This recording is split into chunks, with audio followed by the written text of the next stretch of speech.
किसान भाइयों, आप लोग देख सकते हैं यहाँ पर ऊपर बरसात के समय में मचान बना करके करेले की खेती हुई है। और इसके साथ ही साथ जो नीचे है आप लोग देख रहे हैं, यहाँ पर जो खीरे की फसल होती है ये लगाई गई है। जो खीरे की फसल है यह नीचे फल देगी और जो करेला है ये ऊपर फल देगा। अभी तक तो सब कुछ ठीक है, लेकिन यहाँ पर जो ये बीच वाला भाग बचा हुआ है यहाँ पर खरपतवार बहुत ज़्यादा हो गई थी। और आप लोग यहाँ पर देख पा रहे हैं कि जो खरपतवार है ये एकदम जल करके राख हो गई है। ऐसे उखाड़िए तो उखड़ जा रही है बड़े आराम से। ठीक है, तो अब ये जो खरपतवार है किस तरीके से जल गई और जो यहाँ पर खीरे की फसल नीचे लगी हुई है यह पूरी तरीके से सुरक्षित है। तो क्या इसके लिए कोई यहाँ पर हर्बिसाइड या खरपतवार नाशक जिसे कहते हैं, क्या उसका प्रयोग किया गया है? तो आप लोग एकदम सही है, हाँ किया गया है।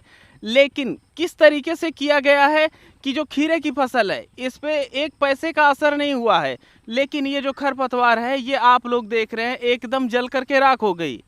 तो ये जो तकनीकी है एक किसान भाई द्वारा यहाँ पर प्रयोग में लेकर के आई गई है और जो कि बहुत ही आसान है। और यहाँ पर जब आप लोग देख रहे हैं अभी हम जो अन्य क्षेत्रों में वो जो कार्य हो रहा है जिस तरीके से प्रयोग की जा रही है उसको दिखाएंगे। यहाँ पर पहले बहुत ज़्यादा घास लगी हुई थी और अब ये घास पूरी तरीके से ख़त्म हो गई है। और जब खरपतवार आपके खेतों में नहीं रहती है तो जो आपकी फसल है ये बड़ी खुश रहती है, इसका अच्छे से विकास होता है क्योंकि आपके खेत का जितनी भी उर्वरा क्षमता होती है आपकी फसल उठाती है। और जो कीट पतंगे वायरस पैदा होने वाले होते हैं खरपतवार से ये नहीं होते हैं, तो आपकी फसल स्वस्थ रहती है और बेहतरीन उत्पादन लेकर के आती है। तो ये सारा कार्य कैसे किया गया है और आप लोग अगर करना चाहें तो अपने खेतों में किस प्रकार से करेंगे, तो यही सारी चीज़ें देखेंगे हम इस वीडियो में। नमस्कार, मैं हूं देव मौर्य और आप लोग देख रहे हैं स्मार्ट किसान यूट्यूब चैनल। अगर अभी तक आप लोग स्मार्ट किसान यूट्यूब चैनल को सब्सक्राइब नहीं किए हैं तो सब्सक्राइब करके बेल का आइकन दबा दीजिए, जिससे आप लोगों को खेतीबाड़ी से संबंधित जुड़ी हुई सही सटीक और व्यवहारिक जानकारी समय समय पर मिलती रहे। किसान भाइयों, हम लोग आगे बढ़े इससे पहले हम आप लोगों को एक प्लेटफार्म के बारे में बता देना चाहते हैं। ये प्लेटफार्म है भारत एग्री ऐप। और इस ऐप के माध्यम से जो आपकी खेती बाड़ी होती है, जैसे आप लोग देख रहे हैं यहाँ पर हम करेला, खीरा, नेनुआ की खेती किए हुए हैं। तो जब आप लोग इस प्रकार की खेती करने जाते हैं तो आप लोगों को अगर जानकारी नहीं है या आप लोग चाहते हैं कि उसमें कौन से रोग लगते हैं, खरपतवार कैसे नियंत्रित करें या उसका जो उत्पादन है ये कैसे बढ़ाएं, सही सटीक और व्यवहारिक जानकारी के लिए आप लोग इस ऐप को डाउनलोड करके अपनी जो खेती बाड़ी से संबंधित जुड़ी हुई जानकारियां हैं इसको बढ़ा सकते हैं। और इसके साथ ही साथ आप लोगों को 350 से ज़्यादा फसलें मिलती हैं। जैसे हम यहाँ पर करेले की फसल लगाए हैं तो इस ऐप में जा करके हम करेले की फसल सेलेक्ट कर लेते हैं और जब हम इसकी बुआई किए थे तो हम बुआई का समय सेलेक्ट कर लेते हैं और ये जो जितना हमारा क्षेत्रफल है इसको हम सेलेक्ट कर लेते हैं। तो इतना करने के बाद ये जो ऐप्स है हमें बताता रहेगा कि हमें अपने करेले में खाद कब डालनी है, कैसे डालनी है, क्या संभावित रोग हमारे करेले में लग सकते हैं, उसका जो उत्पादन है किस तरीके से हम इम्प्रूवमेंट कर सकते हैं। तो इस प्रकार यह नोटिफिकेशन के माध्यम से आप लोगों को बताता रहेगा जो भी आपकी फसल है उसमें आप लोगों को देखभाल कैसे करनी है। तो इसे आप लोग डिस्क्रिप्शन में दिए गए लिंक से डाउनलोड कर सकते हैं और खेतीबाड़ी से संबंधित जुड़ी हुई सभी जानकारियां पा सकते हैं। ये जो नए जुगाड़ को लेकर के किसान भाई आए हुए हैं ये हैं श्री कमलेश मौर्य। ये एक शिक्षक भी हैं और इसके साथ ही साथ किसान भी, लेकिन किसान तो ऐसे कि हर खेती के कामों में कुछ ना कुछ नया जुगाड़ निकाल ही लेते हैं। इसके पहले हम इनकी एक वीडियो लेकर के आए थे जिसमें ये एक थ्रेसर वाला जुगाड़ फिट किए थे। पहले जो थ्रेसर के भूसे होते थे ये नीचे चले जाते थे, लेकिन ये जो किसान भाई हैं ये नया जुगाड़ ला करके उसको सीधे ट्राली में डाले, जिससे ये जो मेहनत होती थी ये काफ़ी ज़्यादा बच गई और जो भूसा होता था डायरेक्टली बगैर लोडिंग किए हुए लोड हो जाता था और घर पे बड़े आसानी से आ जाता था। और यह जो वीडियो हम लेकर के आप लोगों के लिए आए थे उसका लिंक हम दे रखे हैं, अगर आप लोग देखना चाहें तो जा करके उस वीडियो को देख सकते हैं कि उस जुगाड़ का सेटअप कैसे बनाया जाता है। और आज जो हम लेकर के आए हैं वो ये है कि अगर आपकी फसलों में जो कि मचान पे खेती होती है वहाँ पर अगर खरपतवार काफ़ी ज़्यादा हो जाते हैं तो उसका प्रबंधन ये किस तरीके से कर रहे हैं ये हम देख रहे हैं आगे। क्योंकि जो यहाँ पर फसल लगी हुई है वहाँ पर हम लोग हर्बिसाइड का प्रयोग कर रहे हैं, तो ऐसे में सबसे पहले हमें जो हर्बिसाइड है या खरपतवार नाशक है उसका घोल तैयार करना पड़ेगा। यहाँ पर आप लोग चाहे जो भी हर्बिसाइड ले सकते हैं, हम ऐसा नहीं कहेंगे कि आप इस कंपनी का लीजिए, आप चाहे जो भी हर्बिसाइड ले सकते हैं और यहाँ पर हम लिए हैं ग्लाइफोसेट 41% और इसे 250 ml प्रति 15 से 18 लीटर पानी में मिला करके घोल तैयार कर रहे हैं। आप लोगों को जस्ट इसी तरीके से घोल तैयार कर लेना है एक बाल्टी में।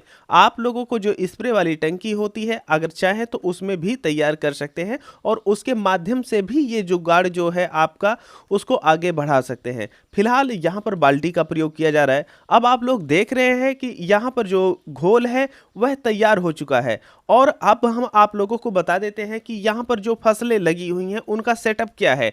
यहाँ पर मचान बना हुआ है, लतेदार फसलों की खेती हुई है और जो नीचे जमीन बचती है वहां पर काफी ज्यादा खरपतवार हो गया है और यह जो खरपतवार है अगर इसका निस्तारण नहीं किया गया तो ऐसे में जो मिट्टी की उर्वरा क्षमता है ये काफी तेजी से खींचते रहेंगे, जिससे जो पौधे होते हैं उनको कम उर्वरा शक्ति प्राप्त होगी।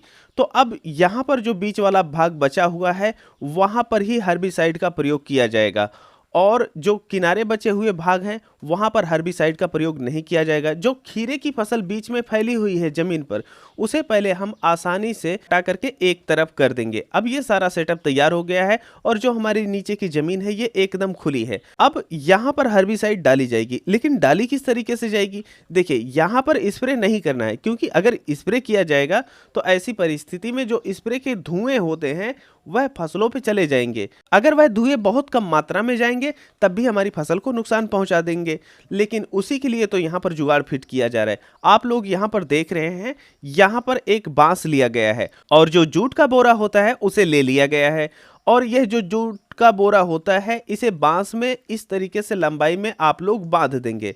बांधने के पश्चात जो बांस का दूसरा सिरा बचता है वहां पर आप लोग उसके किनारे किनारे से रस्सी लगा दीजिए इस तरीके से और रस्सी लगाने के बाद आप लोग इसे खींचना शुरू करेंगे और एक व्यक्ति रहेगा जो घोल है उसे इस जूट के बोरे पर डालता रहेगा। तो जब आप इस तरीके से डालते रहेंगे तो जो आपका जूट का बोरा है उसमें पर्याप्त नमी बनी रहेगी और जब यह पर्याप्त नमी बनी रहेगी तो जो इसके नीचे घास है, क्योंकि घास के ऊपर से ही यह खींचा जाएगा, तो घास के ऊपर यह असर डालता जाएगा। मतलब जो घास की पत्तियां होती हैं ये भीग जाएंगी और जब वह भीग जाएंगी तो जो यहाँ पर हर्बिसाइड का घोल तैयार किया गया है उसकी वजह से वह पत्तियां जल जाएंगी, क्योंकि यहाँ पर स्प्रे ना होने के कारण धुएं तो बन नहीं रहे हैं। तो जो आपकी फसल होती है एकदम सिक्योर रहेगी और यह वीडियो देख करके जो नए किसान हैं वह भी अप्लाई कर सकते हैं। लेकिन हम आप लोगों को बता दें कि अगर आप नए किसान हैं और कभी भी अपनी ज़िंदगी में आप हर्बिसाइड का प्रयोग नहीं किए हैं तो आप लोग बहुत ही सावधानी के साथ करें। वैसे अभी तक के जो तरीके हैं उसमें ये सबसे ज़्यादा सिक्योर तरीका हमको दिख रहा है और आप लोगों को भी दिख रहा होगा। तो आप लोग अगर इस तरीके से करते हैं तो जो आपकी खरपतवार होती है उस पर दवा चली जाएगी बगैर स्प्रे किए। तो अब आप लोग देख रहे हैं यहाँ पर जो प्रक्रिया है उसे की जा रही है और अब हम आते हैं कुछ दिन बाद और देखते हैं कि क्या यह वास्तव में सफल रहा है, क्या घास को यह मार पाने में सफल है। अभी लगभग 5 दिन हो चुके हैं। आप लोग यहाँ पर देख सकते हैं कि जो हल्के खरपतवार थे वह काफी तेजी से सूख करके खत्म हो चुके हैं, लेकिन यहाँ पर जो मोथा घास थी वह पीला पड़ना शुरू हो गई है और कुछ एरिया में जहां पर 2 दिन पहले स्प्रे हुआ था वहां पर मोथा जो है ये जलने भी लगा है काफी तेजी से और यह खत्म भी हो जाएगा। चलिए यही प्रक्रिया किए हुए हम दूसरे खेत में आप लोगों को दिखाते हैं। अब ये जो दूसरी फील्ड हम आप लोगों को दिखा रहे हैं जहां पर हम बैठ करके वीडियो रिकॉर्ड किए थे, वहां पर आप लोग देख रहे हैं घासें काफ़ी ज़्यादा सूख गई हैं। यहाँ लगभग 10 से 12 दिन हो चुके हैं और जो खरपतवार है ये काफ़ी ज़्यादा सूख गई है और जो किनारे भाग आप लोगों को हरा वाला दिख रहा था वह भाग निराई करके निकाल दिया गया है। ऐसे में जो निराई थी उसका जो परसेंटेज है ये काफ़ी घट गया था और जो मजदूरी थी ये ख़त्म हो गई थी, क्योंकि पौधे के पास हमें स्प्रे किसी भी प्रकार में नहीं करना चाहिए और ना ही ये जो जुगाड़ है पौधे के पास लेकर के जाना चाहिए। तो ये जो जुगाड़ है इसके माध्यम से जो बीच वाले खरपतवार थे हट गए हैं और जो किनारे के भाग थे उनको निराई के माध्यम से निकाल दिया गया है। अब ये जो किसान भाई हैं इनके एक खेत में और हम चलते हैं, दिखाते हैं। यहाँ पर तो आप लोग प्रक्रिया देखें कि कैसे चल रही है और जो दूसरा खेत है इनका वहाँ पर आप लोग देख सकते हैं यहाँ पर सरपुतिया की फसल लगी हुई है और ये जो सरपुतिया है नीचे आप लोग देख रहे हैं जो खरपतवार है ये बहुत छोटी छोटी आप लोगों को दिखाई दे रही होगी। ऐसा इस वजह से है कि इसी माध्यम से यहाँ पर एक बार खरपतवार का निस्तारण किया गया था और उसके बाद जो फसल थी ऊपर से ढक ली। अब जब ऊपर से फसल ढक ली थी तो सूर्य की रोशनी काफ़ी कम आ रही थी, इस वजह से खरपतवार को उगने का जो मौका है ये नहीं मिल पा रहा था। तो इस तरीके से अगर आप लोग काम करते हैं, जुगाड़ बनाते हैं, तो आप लोग बहुत ही आसानी से ऐसी फसलों में जो कि बरसात के मौसम में की जाती हैं और मचान बना करके की जाती हैं, वहाँ पर जो खरपतवार का निस्तारण है ये बड़े ही आसानी से आप लोग कर सकते हैं। आप लोग ये बताएं, ये जुगाड़ आप लोगों को कैसा लगा? क्या आप लोग अपनी फसलों में इसको ट्राई करने वाले हैं? हम मिलते हैं आप लोगों से एक नई वीडियो में, तब तक के लिए चलते हैं। जय जवान जय किसान।